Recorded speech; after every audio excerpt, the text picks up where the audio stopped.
Abatuuze b'e Kawanda Nakyesanga nga bakulembeddwamu ssentebe waabwe James Kigonya okukyomera makanika wa nayikondo Tadeo Matega kidiridde okugenda ku kyalo ekyo n'asumululayo ebyuma bya nayikondo eno nga yeekwasa nti nannyini ttaka kwe yasimibwa Joyce Kaddo yamulagidde. Oluze walusumuludde kiro ekyalo kikwasa walusumuludde essaawa emu n'ekitundu genda Tadeo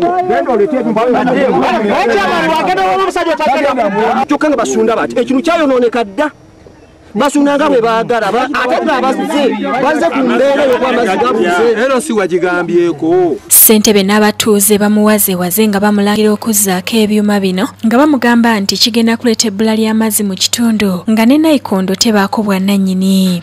Weebuza kwani yanapwazi ku luzi luno kino kyalo kiramba nabadde nteekwa okugala nena kulesobola okuba oli mutuuze noli omukyala nabadde ndowooza omutwala muki mukomera kubanga oluzi lwaki si lwa muntu ki ekyo kiriyo bulijjo nayikondo teriiwo abaleeseddewo be bakyala tubaano ng'oluzi luzzeeko oba oyagala oba tuyagala.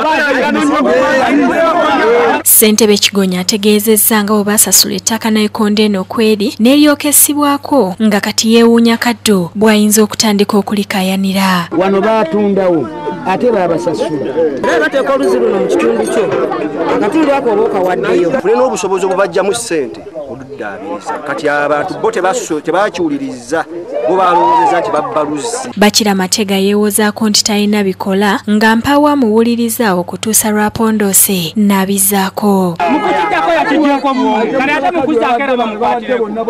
Kuno tewali muntu yeeyita nti yenanyi kyalo baakuwa okulabirira nzizi so si olusumulula nga tonna buyinza bwonna bwa erosi alinga luzitalina buyinza kuki oluzi era twabuwuzeeko okuva n'olunaku lw'eggulo. Nategedde nti ekintu kyonna ekikyafu basobola okisuulamu n'enkizibizirawo oluberererye. Oluvannyuma batuuzizza olukiiko okusobola okulonda abantu abanaalabirira nayikondo eno. Aida Nakaze yakusakidde eggulire lino ku Bamulagidde TV.